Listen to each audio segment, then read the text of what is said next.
en profiter.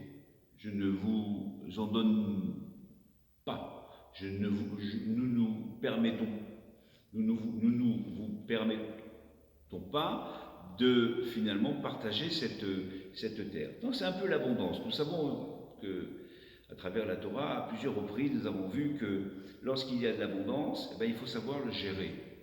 C'est pas évident, c'est pas facile, puisque parfois on a parfois la tête un petit peu qui tourne et on peut faire un peu tout et n'importe quoi.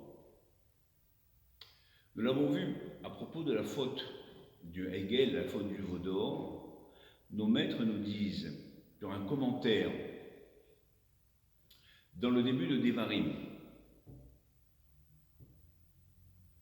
Ele Devarim Asher Diber Moshe ben Israël, Bamidbar, Ba'arava, Bolsu, Ben Paran, Ben Tofel, Velavan, Bachatzerot, Ben Dizahav. Tous ces lieux-là peuvent correspondre ou pas à un endroit, à une localisation géographique particulière. Et Dizahav n'existe pas, on ne l'a jamais vu. Nos maîtres nous disent qu'il s'agit ici là d'une critique élégante, délicate de la part de Moshe Rabbeinu, lorsqu'il s'adresse aux enfants d'Israël. En réalité, chacun de ces endroits, qu'il ait existé ou pas, eh bien, renvoie à un événement, qui s'est passé dans le désert et qui, effectivement, était ou une transgression ou un mauvais comportement. Que ce soit les explorateurs, que ce soit l'épisode de Korach, etc. Dizahav, à quoi renvoie-t-il, nous disent les commentateurs? Eh bien, ça veut dire en hébreu daïzahav, beaucoup trop, assez d'or. C'est-à-dire que les enfants d'Israël étaient sortis d'Égypte avec beaucoup d'or, et malheureusement, vu l'opulence, eh bien, ils ont fait n'importe quoi avec cet or. Et ils sont arrivés, finalement, à ériger ce Hegel, à ériger finalement ce veau d'or. Donc faire attention, lorsque Dieu nous a gratifiés d'abondance et de richesse, il faut savoir remercier, il faut savoir bien évidemment redistribuer, mais il faut savoir gérer cela et surtout, principe sacro-saint dans le judaïsme, c'est savoir remercier. Si on sait remercier, eh bien on saura gérer également cette gratification de Akadosh Baruch Hu, de Dieu. Donc ça c'est une des explications. La terre était tellement grasse que malheureusement elle les a fait pécher, elle les a fait fauter. La deuxième explication, c'est que c'est aussi une leçon importante. Nos maîtres nous disent que Ergel Na'asa Teva, c'est-à-dire que l'habitude devient une nature, une seconde nature. Au début, bien effectivement, on refuse l'accès, puis on a un comportement égoïste, on ne partage pas. Et puis si on ne rectifie pas le tir très rapidement, mais malheureusement ça devient teva, ça devient une nature, une seconde nature, et ça devient tout à fait normal. C'est le cas de tout un chacun. Lorsque on se met finalement à transgresser ou un commandement, une mitzvah, on le fait une fois, c'est difficile, bon, on l'a fait, puis une deuxième fois, ça sera un peu moins difficile. Une troisième fois, encore un peu moins, et à la quatrième ou à la cinquième fois, ça deviendra teva, ça deviendra une habitude. Ne jamais s'installer dans ces dérives, ne jamais s'installer dans ces mauvaises midotes, comme disent nos maîtres. Nos maîtres nous disent qu'il est plus difficile de rectifier une mida, c'est-à-dire un mauvais trait de caractère, que, je crois que c'est au nom de Rabbi Shimon Bar Yochai qui lui dit ça dans le Talmud, que d'étudier tout traité du Talmud, par exemple. Tellement il est difficile de changer une mida. Mais pour cela, il nous est donné la possibilité de le faire, mais il faut véritablement le vouloir. C'est ça qui est le plus important. Et donc, les gens de Sédom, comment sont-ils parvenus à devenir méchants, pervers? Eh bien, c'est parce que ils ont commencé et puis les choses se sont installées et qu'ils n'ont pas changé finalement leur mauvais trait de caractère. Et donc, ce qui les a menés finalement à une tragédie. Au début, c'était une bénédiction d'avoir des terres grasses,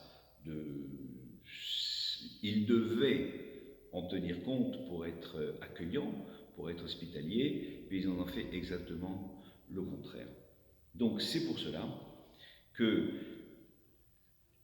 cette mauvaise mida était venue par la terre. Dieu a décidé finalement que c'est par la terre qu'il allait finalement les sanctionner et les punir. Et donc c'est pour cela que Dieu dit, là c'est trop fort, c'est trop méchant, je vais faire exception à mon serment. Je vais faire effectivement donc un accroc, si on peut dire, à cet engagement, parce que là, la terre a été à l'origine de ce mépris, la terre a été à l'origine de ce comportement, donc je vais ici, en tout cas, à cet endroit-là, eh bien, rendre la terre, maudire la terre et la rendre finalement stérile, et elle ne pourra plus rien produire. Nous savons que, par ailleurs, nous disons dans le schéma, notamment tous les jours, que arrête vous là, c'est-à-dire que si on se conduit conformément à ce que Dieu attend de nous, eh bien la terre va fonctionner normalement, les cieux vont donner de la pluie, la terre va produire, mais si on ne se conduit pas conformément à ce que nous a demandé la Torah, et ce que Dieu nous demande, eh bien tout simplement Dieu nous boude et la terre ne donnera rien du tout. Donc là c'était également le cas. En réalité, lorsque Dieu, entre guillemets, s'est engagé à ne plus maudire la terre, c'était toute la terre, parce que c'était toute la planète, si on peut dire, qui avait été détruite à travers les eaux du Maboul. Mais là, il ne s'agit pas de toute la terre, c'était uniquement la terre de Sédom. C'est-à-dire que localement, ponctuellement, Dieu peut très bien décider, eh bien, d'abattre, de faire abattre, de faire tomber de la pluie, de la destruction sur un endroit en particulier. Toute la terre, comme à la période du Maboul, non. Mais localement, oui. Lorsque Dieu dit je ne maudirai plus la terre, c'est la terre dans son ensemble, dans sa globalité.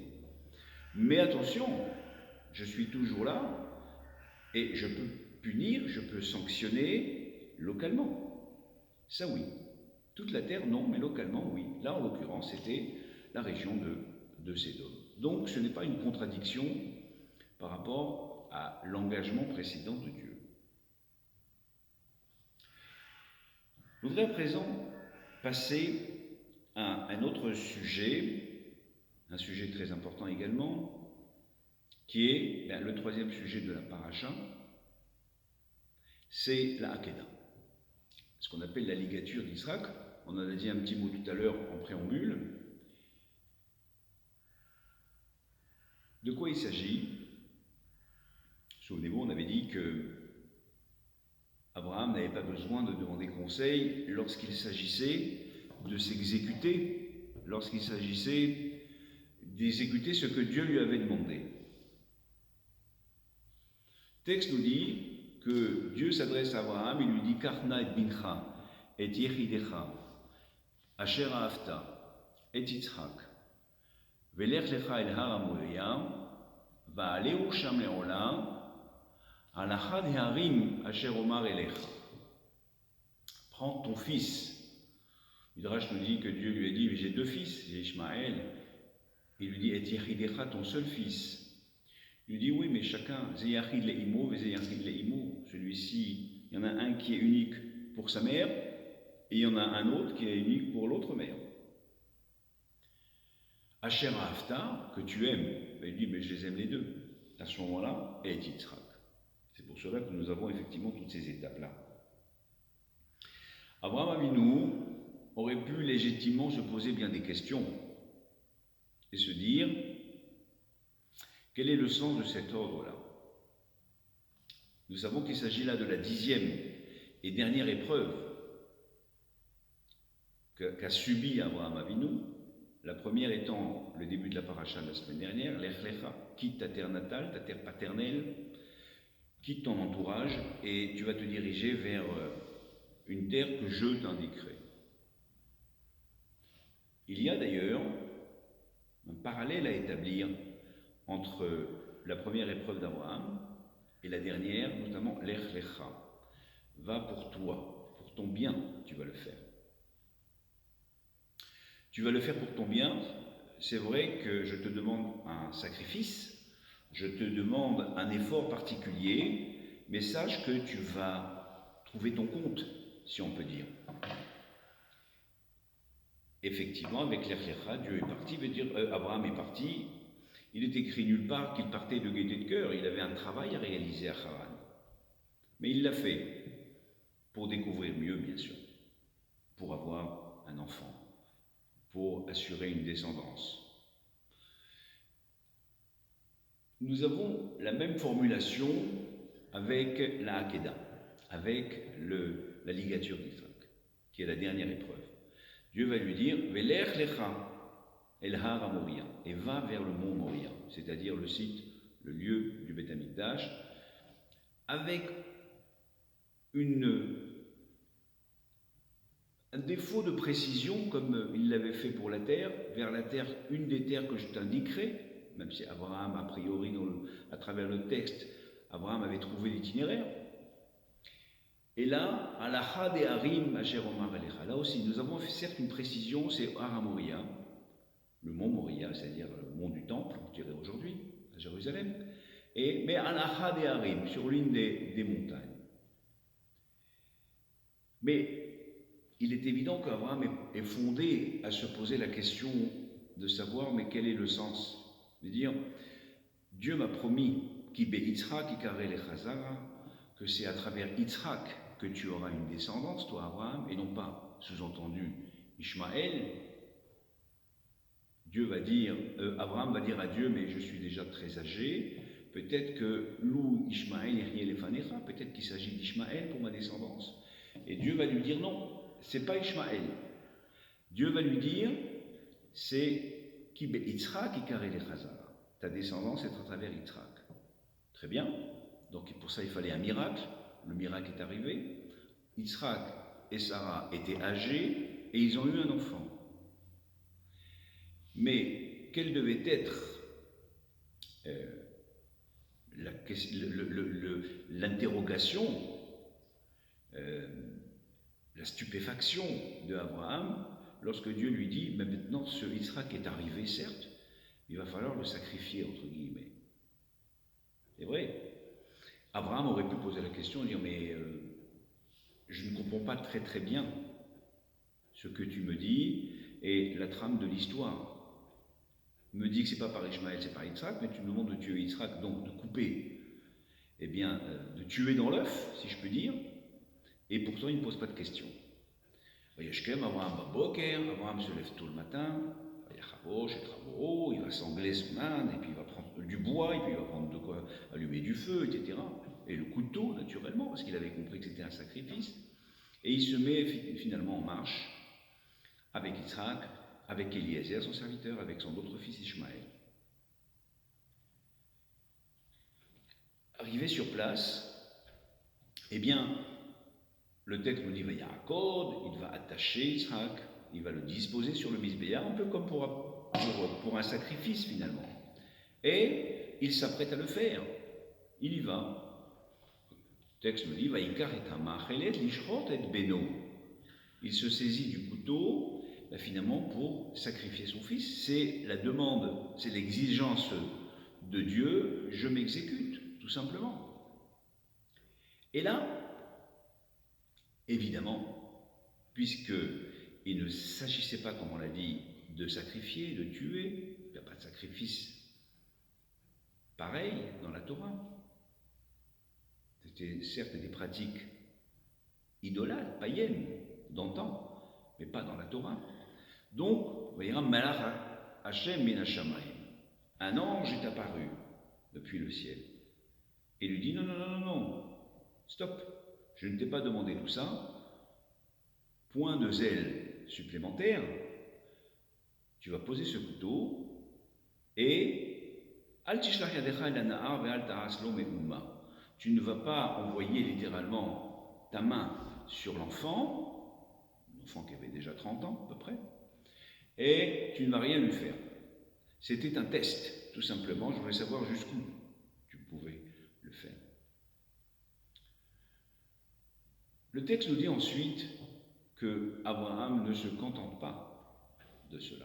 Le Midrash est très intéressant, on nous dit, mais peut-être, maintenant je suis venu jusque-là, je veux appliquer la mitzvah.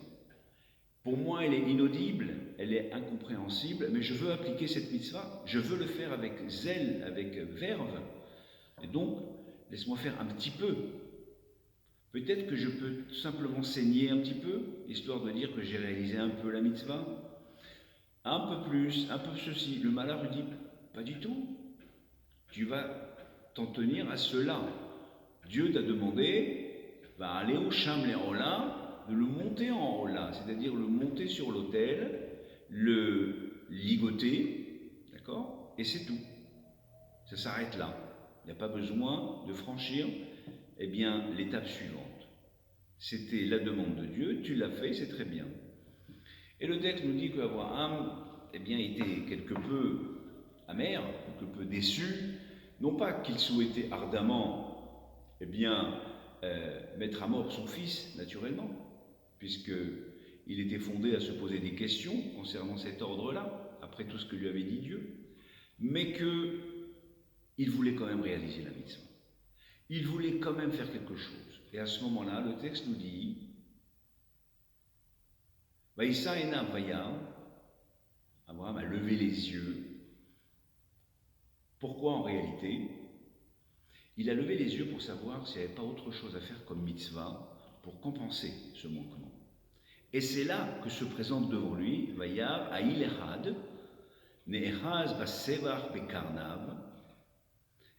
C'est là qu'il a vu un bélier qui était littéralement enchevêtré dans des arbres par ses cornes, et c'est là qu'il l'a pris et qu'il l'a apporté en haut là, comme si Dieu lui avait effectivement improvisé un bélier pour le satisfaire. Nos maîtres nous disent que, évidemment,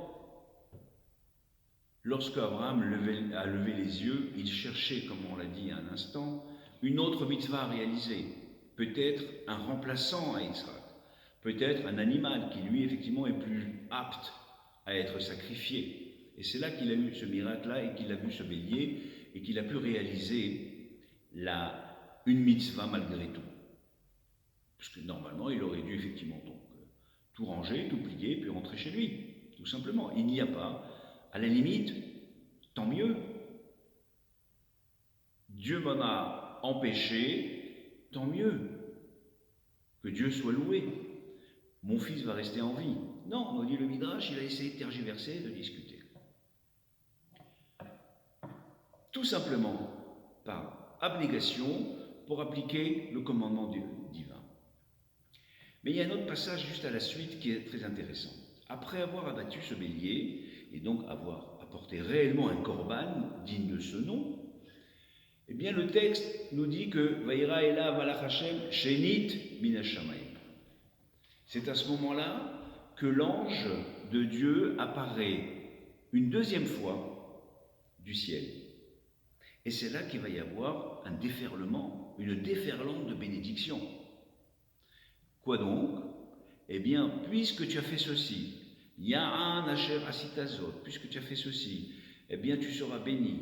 Toi, ta descendante, Vid Borechu Bercha Kol Goyare, toutes les nations du monde vont être effectivement bénies à travers et en conséquence de cet acte-là que tu viens de réaliser. Nous sommes fondés à nous poser la question, là aussi, de savoir, mais pourquoi maintenant cette grande bénédiction? Et nous savons combien cette bénédiction est grande et importante, et combien elle est pour nous une source de mérite, à telle enseigne qu'on la rappelle à Rosh Hashanah, jour du jugement, même si le Midrash nous dit que c'est à Rosh Hashanah que cet événement est arrivé. Mais pour nous, ça nous procure du mérite. Rosh Hashanah s'appelle également Yom HaZikaron, jour du souvenir, le souvenir du mérite en général des patriarches, des matriarches. mais également au jour du souvenir, de ce souvenir-là, du Korban, de la Akedat Yitzhak. C'est-à-dire, cela a permis effectivement d'ouvrir les vannes de bénédiction pour le peuple d'Israël, après pour les descendants d'Abraham. Et donc, on est fondé à se poser la question de savoir, mais pourquoi est-ce que la bénédiction intervient maintenant? Ce que vient de réaliser Abraham, c'est tout simplement le sacrifice d'un bélier. Pourquoi cette grande bénédiction, longue et significative, eh bien, n'intervient pas lorsque l'ange apparaît à Abraham la première fois? On lui dit « Oh, tu ne touches pas cet enfant, tu poses le couteau ». C'est là que la bénédiction aurait dû arriver, parce que la prouesse était là, l'abnégation était là, la soumission à Dieu était là, la soumission au mitzvot et au commandement divin était là. C'est là qu'elle aurait dû intervenir, eh bien, la bénédiction divine. Et pourtant, elle n'intervient que dans un second temps, lors de la deuxième apparition, eh bien, du malach, de l'ange. Il est possible d'expliquer ainsi les choses. Il est évident que lorsque nous avons une mitzvah à faire, quelle qu'elle soit, eh bien, nos maîtres nous disent « Anus Rahamana Patre ». En principe, quelqu'un qui est anus, qui est empêché de réaliser une mitzvah, quelle qu'elle soit, eh bien, la Torah l'a dispensé puisqu'il en est empêché. Quelle est notre réaction? À nous, on va dire commun des mortels, c'est de se dire « Bon, bah alors je suis dispensé de la mitzvah, je ne la fais pas, tant mieux ». Nous avons plusieurs exemples. Nous avons passé la fête de Sukkot récemment, sous la pluie d'ailleurs, malheureusement, enfin au début de la fête en tout cas. Et lorsque nous savons qu'il y a de la pluie, ce qu'on appelle mitztaher, on n'est pas bien, on ne peut pas dignement et sereinement manger ou séjourner dans la soukha, eh bien on en est dispensé tout simplement. On sort de la soukha, puis on plie la nappe et on rentre à la maison manger en toute sécurité et dans la sérénité requise pour un jour de fête. Deux réactions. Ou alors nous sommes affligés, puisque nous ne pouvons pas réaliser cette mitzvah, ou alors nous sommes satisfaits en disant, bon, ben, ok, tant mieux, une contrainte de moins. Ça c'est valable pour tout le monde, mais les grands personnages, c'est-à-dire tout un chacun d'entre nous, lorsque on a envie réellement de faire bien les choses, eh bien on peut se dire, mais dommage, j'ai raté une mitzvah. Bien sûr que j'en suis dispensé, légalement, je ne suis plus soumis à cette mitzvah. Mais j'aimerais tellement la faire, j'aimerais tellement la réaliser. Et donc je suis attristé finalement, affligé de ne pas réaliser la mitzvah que j'avais prévu de faire. La mitzvah qui a été effectivement au programme. C'est ça tout le mérite d'Abraham. Abraham a dit, hors de question, je me suis préparé, je me suis levé tôt le matin, j'ai sanglé moi-même mon âne, alors j'aurais pu le donner à mon personnel, à Ishmaël, son fils, à Eliezer. J'ai voulu le faire parce que je voulais faire la mitzvah d'un bout à l'autre. J'étais parti pour faire une mitzvah, j'ai marché. À chaque fois qu'on effectue, qu'on marche, chaque pas que l'on réalise vers une mitzvah, c'est une bénédiction et c'est une mitzvah elle-même. Donc j'ai fait tout ça, je suis à présent déçu de ne pouvoir réaliser la mitzvah jusqu'au bout. Je veux trouver quelque chose qui va se substituer à la mitzvah, qui va compléter la mitzvah, qui va remplacer la mitzvah, si je puis dire, avortée, celle que je n'ai pas pu mener jusqu'au bout. C'est ça finalement tout l'intérêt, et c'est pour cela que la Beracha intervient. La Beracha intervient dans la seconde apparition de l'ange. Pourquoi? Parce que c'est cela que l'ange, et donc Dieu, voulait préciser finalement à Abraham. C'est là maintenant que tu vas être béni. C'est vrai que tu méritais bénédiction après cet acte de bravoure qui consistait à apporter ton fils en sacrifice, entre guillemets. Mais ce que tu as voulu faire après, en te disant que je veux faire absolument une mitzvah, même si j'en suis dispensé, ben tu l'as fait quand même, tu vas aller au bout de la démarche. sache que c'est ça qui finalement, eh bien, est important, et c'est en réalité la bénédiction va intervenir sur ça, sur tout simplement consécutivement à l'abattage de ce bélier, qui est finalement un acte entre guillemets anodin, même si c'est corban, ça veut dire proximité avec Dieu. Mais plus que encore l'acte de bravoure précédent, qui consistait à t'exécuter en sacrifiant entre guillemets ton fils. Tu as voulu faire une mitzvah, celle-là n'était pas possible, et tu as compris qu'elle n'était pas possible, mais tu ne voulais pas revenir vide, sans mitzvot. Tu voulais réaliser quelque chose. Alors bien sûr que tu as réalisé, c'était l'ordre divin que tu as réalisé, et ça suffit. Oui, mais tu voulais un acte. C'est ça qui est important de rappeler, et c'est pour cela que la baracha va intervenir effectivement dans un second temps, lorsque Malach Jamaïm Shénit, lorsque le Malach apparaît une deuxième fois, après que ce bélier ait été abattu rituellement. Là, il va lui dire, puisque tu as fait ceci, tu as fait quoi? À quoi ça fait référence? A priori, eh bien, au ligotage, à la ligature de Yitzhak, ton fils. Tu étais prêt, tu as pris ce couteau et tu étais prêt à l'abattre. C'est vrai. Mais on peut lire également différemment, puisque tu as fait cela et que tu es resté sur place. Vaïssa et Nav, tu as levé tes yeux pour voir s'il n'y avait pas autre chose, s'il n'y avait pas une autre mitzvah finalement à réaliser. Eh bien, c'est sur ça que tu vas être finalement récompensé. Nous savons à travers la Torah combien il est important d'aller au-devant d'une mitzvah, de provoquer une mitzvah, même si on en est dispensé a priori. J'ai en tête un passage au début de Devarim, dans le livre de Devarim, le Parashat Vaïtranan, il me semble, où il est question des villes de refuge. Je terminerai là-dessus. Dans les villes de refuge en Israël, le texte nous dit qu'il fallait 3 villes de refuge en Israël et 3 en dehors d'Israël. Au total, c'était 6 villes de refuge. Nous savons que Moshe Rabbeinu n'est pas rentré en terre d'Israël. Il avait effectivement ardemment envie de rentrer et Dieu lui a dit « tu ne rentreras pas ». Le texte nous dit à un moment « Az yabdil Moshe shalosh harim ». C'est alors que Moshe, alors qu'il n'était pas rentré en terre d'Israël, puisqu'il ne va pas rentrer, eh bien, en dehors d'Israël, il avait préparé déjà les 3 villes de refuge en dehors d'Israël. Mais malheureusement, le texte nous dit, dans le traité Makot, me semble-t-il, que pour que ces villes soient fonctionnelles, pour qu'elles soient opérationnelles, eh bien, il faut qu'elles soient ensemble au nombre de 6.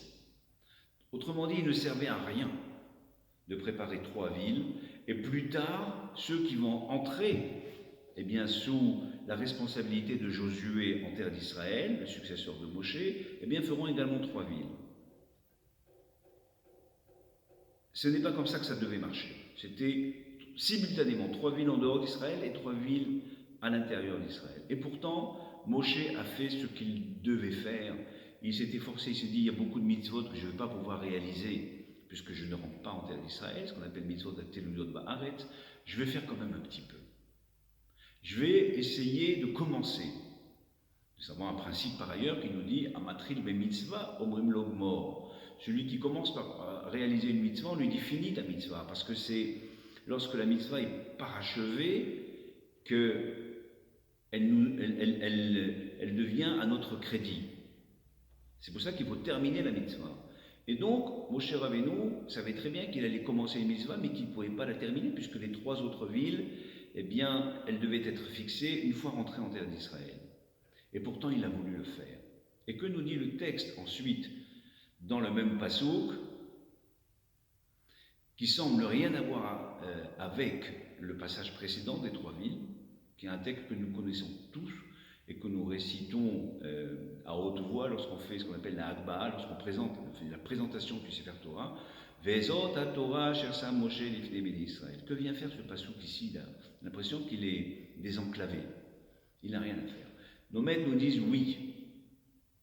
En réalité, c'est ça la Torah. Vezot Torah Shersam Moshe Lifnei Bnei Israël. Voici la Torah que Moshe a posée devant les enfants d'Israël. Quelle Torah? Eh bien, celle qui nous indique, celle qui nous oblige à réaliser une mitzvah, à faire une mitzvah, même si on ne va pas jusqu'au bout. C'est-à-dire que si chacun se met à se poser la question de savoir est-ce que je vais aller au bout de la mitzvah ou pas, on ne va jamais démarrer, on ne va jamais amorcer, on ne va jamais commencer. Là, il faut commencer une mitzvah en priant, en essayant, en s'efforçant de la poursuivre au maximum et de la terminer. Mais si on n'a pas pu, pour une raison ou pour une autre, on en était empêché, eh bien c'est pas bien grave. On ne la terminera pas, mais au moins on a commencé quelque chose. Au moins on a emboîté le pas. Au moins on a amorcé quelque chose. C'est ça qui est le plus important. C'est pour cela que ce passage vient Vezot, à Torah, Chersa Moshe, les Finémé d'Israël. Voilà la Torah que Moshe a posée devant Israël, c'est celle qui consiste à faire comme moi, Moshe. Je ne rentrerai pas en terre d'Israël, mais j'ai préparé Aziabdi, Shalosham. J'ai déjà préparé les 3 villes. Elles ne seront pas opérationnelles tout de suite. Elles ne sont pas fonctionnelles tout de suite. On ne peut pas opérer. C'est pas grave. Je fais ce que je peux. Et c'est ce que tout à chacun doit se dire, finalement, et on peut l'apprendre bien évidemment d'Abraham. Abraham n'avait pas la mitzvah. Il a réalisé ce qu'il avait réalisé. Il s'est exécuté. Le malhar, l'ange lui a dit non, terminé. Ok, je m'en vais. Non. Je veux faire une mitzvah. Je veux provoquer une mitzvah. Je veux effectivement, eh bien, faire en sorte, vous savez que mitzvah, on traduit ça par une bonne action. C'est pas une bonne action, en réalité. Une bonne action, ça c'est dans la doctrine chrétienne, par exemple. Une mitzvah, pour nous, c'est un commandement, c'est une injonction. On ne le fait pas parce que c'est une bonne action, on le fait parce que c'est une injonction, c'est un commandement d'Akadosh Baruch Hu. Dieu nous a demandé de le faire, on le fait. Lui sait pourquoi il nous a demandé. Nous, peut-être qu'on ne le sait pas suffisamment encore, mais lui sait pourquoi. Donc on le fait.